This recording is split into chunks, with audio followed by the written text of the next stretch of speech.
Hello everyone, my name is Kapil Singh. Welcome back to our channel JK Alerts. I hope you are doing well. So आज हम discuss करेंगे कुछ और common disease. Disease बहुत ज़्यादा हैं, ठीक है। एक या दो वीडियोस में कवर करना इम्पॉसिबल है, इसलिए इसके बहुत सारे पार्ट्स हम लाएंगे। तो आज जो हम पार्ट करने वाले हैं वो है पार्ट 5, मतलब 4 पार्ट ऑलरेडी अपलोड हो चुके हैं। तो जिन लोगों ने वो वाले पार्ट्स नहीं देखे हैं, ठीक है, वो जाके पहले उनको देखिए, क्योंकि बहुत सारी डिजीज़ हमने ऑलरेडी उन पार्ट्स में डिस्कस की हुई हैं, ठीक है। आज जो हम पहली डिजीज़ के बारे में डिस्कस करने वाले हैं वो है मलेरिया, ठीक है। तो सबसे पहले मैंने आपको कहा था कि हमें जब भी कोई डिजीज़ पढ़नी है तो हमें सबसे पहले उसके पैथोजन के बारे में पढ़ना है, ठीक है, कि उस डिजीज़ को कॉज कौन कर रहा है। क्लियर। जैसे कि पैथोजन के बारे में अगर हम मलेरिया के पढ़ें तो मलेरिया का जो पैथोजन है वो है प्लाज्मोडियम पैरासाइट, ठीक है। बहुत ज़्यादा इंपॉर्टेंट है, ठीक है। लोगों के दिमाग में ये रहता है कि मलेरिया मच्छर के काटने से होता है, ठीक है, बट जो मेन पैथोजन है वो है प्लाज्मोडियम, ठीक है। इस प्लाज्मोडियम को लेके मच्छर उड़ता है, मतलब मच्छर जो है वो एक तरह का वेक्टर है, कैरियर है, ठीक है। जो मेन पैथोजन है वो है प्लाज्मोडियम पैरासाइट, ये बहुत ज्यादा इंपॉर्टेंट है, ठीक है। तो मलेरिया किससे काज होता है? Plasmodium parasites. और ये प्लाज्मोडियम पैरासाइट्स को लेके कौन उड़ता है? एक मॉस्किटो, ठीक है, एक मॉस्किटो लेके उड़ता है, एक मच्छर लेके उड़ता है, उसका नाम है एनोफिल्स, फीमेल एनोफिल्स। ये बहुत ज्यादा इंपॉर्टेंट है, ठीक है, ये बहुत ज्यादा इंपॉर्टेंट है, ठीक है। इसको मैं अंडरलाइन कर देता हूं, ठीक है। प्लाज्मोडियम पैरासाइट्स को लेके कौन सा मच्छर उड़ता है? Female Anopheles. एग्जाम में दोनों क्वेश्चन बन सकते हैं, ठीक है, कि मलेरिया किससे कॉज होता है? प्लाज्मोडियम पैरासाइट से। और इस प्लाज्मोडियम पैरासाइट्स को कौन सा मच्छर लेके उड़ता है? वो है फीमेल एनोफिल्स। बहुत ज्यादा इंपॉर्टेंट है, ठीक है। अब ये जो मलेरिया के पैरासाइट्स है ना, जैसे प्लाज्मोडियम पैरासाइट्स हैं, ठीक है, ये 4 तरह के पैरासाइट्स हैं जो ह्यूमंस को इन्फेक्ट कर सकते हैं, ठीक है। ये बहुत ज्यादा इंपॉर्टेंट बात है ये भी, ठीक है। 4 तरह के ऐसे पैरासाइट्स होते हैं, ठीक है, मतलब प्लाज्मोडियम पैरासाइट्स होते हैं जो ह्यूमन को इन्फेक्ट करते हैं। जैसे प्लाज्मोडियम फैल्सीपैरम, ये बहुत इंपॉर्टेंट है, ठीक है। प्लाज्मोडियम वाइवैक्स, ठीक है, पी स्टैंड्स फॉर प्लाज्मोडियम, ठीक है। Plasmodium ovale and Plasmodium malariae, ठीक है। ये चारों के चारों जो पैरासाइट्स हैं, प्लाज्मोडियम पे पैरासाइट्स हैं, ठीक है, ये ह्यूमन को इन्फेक्ट करते हैं। अब जैसे ही पैरासाइट हमारी बॉडी में एंटर कर जाता है, ठीक है, तो ये हमारे लीवर में चला जाता है, ठीक है। बहुत इंपॉर्टेंट बात है, किस तरह से मलेरिया फैलाता है मैं आपको बता रहा हूँ। जैसे ये पैरासाइट हमारी बॉडी में एंटर कर जाता है, ठीक है, ये हमारे लीवर में चला जाता है, और यहाँ पे मैंने लिखा भी हुआ है, आप नोट्स बना सकते हैं, ये बहुत ज़्यादा इंपॉर्टेंट है। क्लियर। तो ये हमारे लीवर में चला जाता है, वहां पे ये क्या करता है? मल्टीप्लाई करता है, ठीक है। कौन? प्लाज्मोडियम का पैरासाइट, ठीक है, मल्टीप्लाई करता है।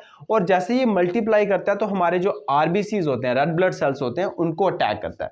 They invade your red blood cells. और आपको पता है कि रेड ब्लड सेल्स का काम क्या है? ऑक्सीजन को कैरी करना, ठीक है। वन पार्ट से दूसरे पार्ट तक हमारी बॉडी के ऑक्सीजन को कैरी कौन करता है? आरबीसीज करते हैं। तो ये डायरेक्टली आरबीसीज को अटैक करता है, आरबीसीज को, ठीक है। और जैसे ही इसने आरबीसी को अटैक किया, प्लाज्मोडियम ने आरबीसी पे अटैक किया, तो ये जो प्लाज्मोडियम है ये आरबीसी के अंदर चला जाता था। Parasite get inside them. Clear. उसके अंदर एग्स देने लगता है। कौन? प्लाज्मोडियम।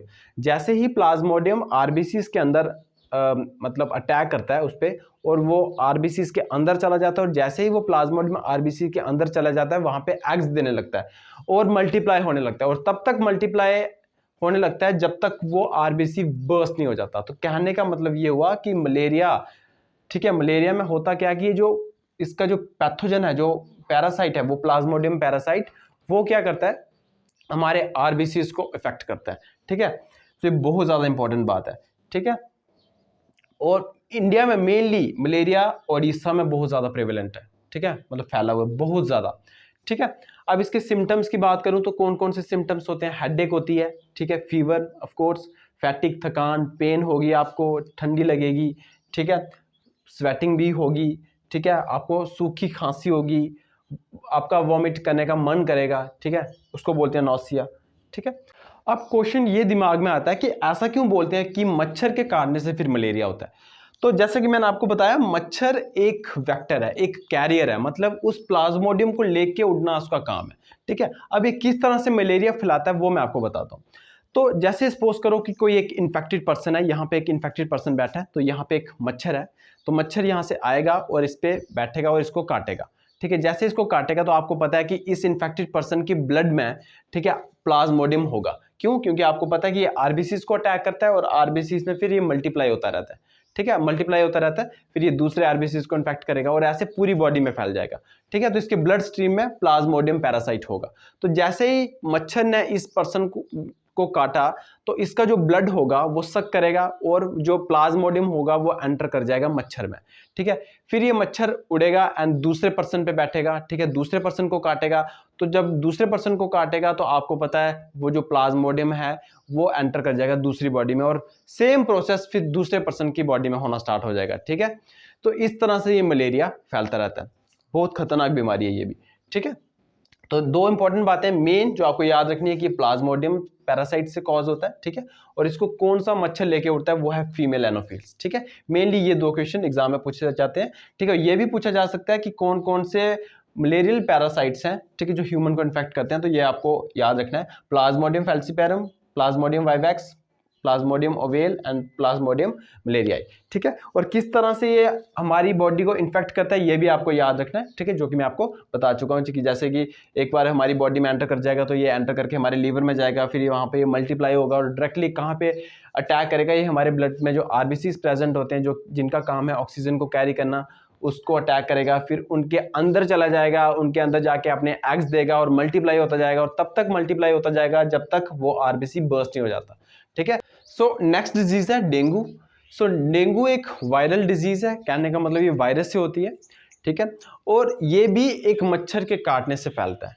मतलब वो मच्छर अगर वो इन्फेक्टेड हुआ, इन्फेक्टेड कहने का मतलब अगर उस मच्छर में डेंगू का वायरस हुआ, ठीक है, और वो अगर किसी हेल्दी पर्सन को काट रहा है तो इस तरह से डेंगू फैलेगा। ये बहुत ज़्यादा इंपॉर्टेंट बात है और उस मच्छर का नाम है एडिस इजिप्टी। ये बहुत बहुत ज़्यादा इंपॉर्टेंट है, ठीक है, एग्जाम में पूछा जा सकता है इस मच्छर का नाम, जो कि डेंगू के वायरस को लेके उड़ता है और हेल्दी पर्सन में ये ट्रांसमिट करता है, ठीक है। बहुत ज़्यादा इंपॉर्टेंट बात है ये, ठीक है। मलेरिया की अगर मैं बात करूं तो मलेरिया आपको पता है प्लाज्मोडियम पैरासाइट से फैलता है, उसका पैथोजन प्लाज्मोडियम है, बट इसका पैथोजन वायरस है, ठीक है। उसमें जो मच्छर है जो कि प्लाज्मोडियम को लेके उड़ता है वो है फीमेल एनोफिल्स, बट इसमें जो मच्छर है वो है एडिस इजिप्टी। ये सबसे बड़ा डिफरेंस है डेंगू और मलेरिया में, ठीक है। ऑलमोस्ट बाकी जो सिम्टम्स वगैरह हैं जो मलेरिया में दिखते हैं वही डेंगू में दिखते हैं। जैसे सिम्टम्स की बात कर लूँ तो बहुत ज़्यादा फीवर होगा, ठीक है, हेडेक होगी, आपको सिर दर्द होगी, आंखों के पीछे आपको दर्द होगी, ठीक है, आपकी जॉइंट्स में पेन होगी, आपके मसल्स में पेन होगी, उसकी वजह से होगा कि आपको थकान महसूस होगी, ठीक है, आपको वॉमिटिंग वाला मन होगा जिसको नौशिया बोलते हैं, ठीक है, आपकी स्किन पे रैशेस अपीयर होना स्टार्ट हो जाते हैं। बट रैशेस अपीयर होना तब स्टार्ट होते हैं जब एक हफ्ता बीत जाता है, मतलब आपको एक हफ्ते से अगर कंटिन्यूसली बुखार आ रहा है देन फिर हफ्ते के बाद आपको रैशेस वगैरह अपीयर होना स्टार्ट हो जाएंगे डेंगू में। डेंगू तो बहुत ज़्यादा सीवियर बीमारी है, कहने का मतलब ये हुआ कि इसमें हमारे प्लेटलेट्स कम हो जाते हैं। आपको पता है हमारे ब्लड में 3 तरह के सेल्स होते हैं, RBCs, WBC and blood platelets. तो ब्लड प्लेटलेट्स कम हो जाते हैं, ठीक है, और इसकी कोई स्पेसिफिक दवाई नहीं है, ठीक है, सपोर्टिव दवाई है। कहने का मतलब ये हुआ कि जैसे प्लेटलेट्स कम हो जाते हैं किसी पर्सन के बॉडी में तो हम प्लेटलेट्स चढ़ा सकते हैं, ठीक है, बट ऐसा नहीं है कि कोई परमानेंट इलाज है डेंगू का, मतलब कोई भी ट्रीटमेंट नहीं है डेंगू का, इसलिए बहुत ज़्यादा सीवियर बीमारी है डेंगू। क्लियर। सो अब बात करते हैं चिकनगुनिया। चिकनगुनिया भी बिल्कुल वैसा ही है, ठीक है, बट सबसे बड़ा डिफरेंस यही है कि ये सीवियर है, ये इतना ज़्यादा सीवियर नहीं है, ठीक है। ये भी वायरल इलनेस है, ठीक है, और ये भी एडिस इजिप्टी मॉस्किटो के काटने से ही होता है, ठीक है। सो इसके भी सिम्टम्स सेम है, fever, joint pain, headache, rash, vomiting, nausea, ठीक है। तो ये भी ऑलमोस्ट सेम ही है ये तीनों बीमारियां, बट मैंने आपको डिफरेंस बताया मलेरिया और डेंगू में कि एक मच्छर का है कि मच्छर जो है वो उसमें फीमेल एनोफिल्स उस प्लाज्मोडियम को लेके उड़ता है और इसमें जो है वो एडिस इजिप्टी उस वायरस को लेके उड़ता है, ठीक है। और ये दोनों वायरल डिजीज है और वो प्लाज्मोडियम से होने वाली डिजीज, ये तो सबसे बड़ा डिफरेंस है और एग्जाम में क्वेश्चन भी यही बनता है, ठीक है। आपको पूछा जाएगा कि कौन सी डिजीज वायरल डिजीज है या कौन सी डिजीज जो है वो प्लाज्मोडियम से होती है या प्रोटोजोआ से होती है। क्लियर। इस तरह से आपको एग्जाम में पूछा जा सकता है। नेक्स्ट डिजीज बहुत कॉमन है, ठीक है, कॉमन कोल्ड। अब ये कॉमन कोल्ड जो है ये एक वायरस से होने वाली डिजीज है, मतलब ये एक वायरल इन्फेक्शन है, ठीक है। आपको वायरस का नाम याद रखना है, वो है राइनो वायरस, ठीक है, और राइनो का मतलब होता है नोज, ठीक है। तो आपको पता है मेनली कॉमन कोल्ड में नाक ही इन्फेक्टेड होता है, ठीक है। सो नाम याद रखना है आपको राइनो वायरस, और बाकी सिम्टम तो आपको पता ही है, ठीक है, इसमें फीवर भी हो जाता है आपको, ठीक है, और मेनली आपके नोज और थ्रोट को इन्फेक्ट करता है। अब बात करते हैं डिप्थेरिया की।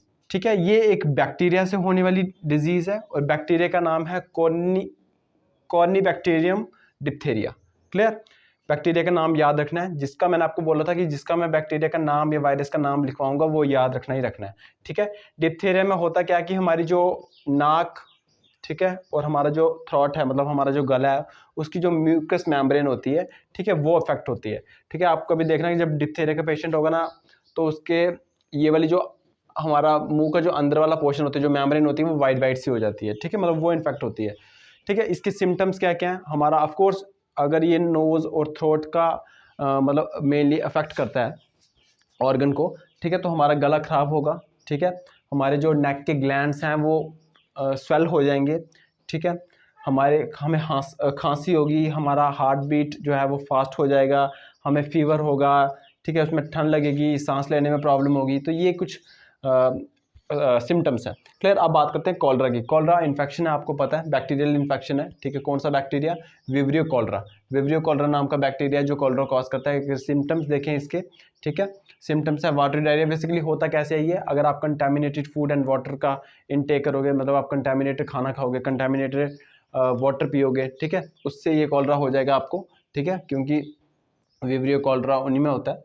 तो सिम्टम्स क्या है? वाटरी डायरिया, मतलब आपका स्टूल जो है वो वाटरी होगा, आपका उल्टी वाला मन होगा, नौशिया होगा। तो आपको जब आपको वाटरी डायरिया होगा तो आपके अंदर जो है वो पानी की कमी हो जाएगी, जिसको डिहाइड्रेशन बोलते हैं। ये तो कॉमन सिम्टम्स हैं, बट आपको पता है कि ब्लड प्रेशर वगैरह लो हो जाता है इसमें। ठीक है, ये सीवियर सिम्टम्स हैं। ठीक है। और जब आपको पता है कि हमारी बॉडी में पानी की कमी होती है तो हमारे मसल्स में क्रैम्प्स पड़ते हैं। ठीक है। तो ये कुछ सिम्टम्स है कॉलरा के। ठीक है। इस वीडियो में इतना ही रखते हैं, मिलते हैं नेक्स्ट वीडियो में। Till then good bye.